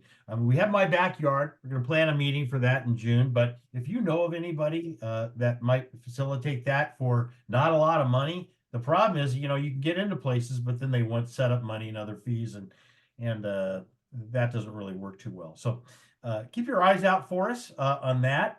Barry, do you want to take a couple of minutes and ask us a few trivia questions? If you wouldn't mind, that'd be fun.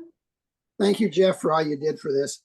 I'm not going to ask questions because we have very little time, but I did find some information about interesting events from last year that I'll share, just some unrelated events. In August of last year, Mookie Betts hit .455 with 51 hits and 11 home runs. He's only the third player to have a month like that. The rest of the year, he had .271. Let's see. Miami had a .717 winning percentage in one-run games, which was the best by a National League team since 1909. Wow. Which implies that they won't have as good a season this year, that they'll regress to the mean. The Chicago Cubs last year were the first Cubs team to go from 10 games under 500 to 10 games over 500 in the same season. Never happened before for the Cubs. Adley Rutschman was the first catcher to have 5 or more hits on opening day. Let's see, Blue Jays rookie Davis Schneider was the first rookie to start with 9 or more hits and 2 or more homers in his first 3 games. Logan Webb of the Giants set a new opening day record, 12 strikeouts, breaking Madison Bumgarner's record from 6 years earlier.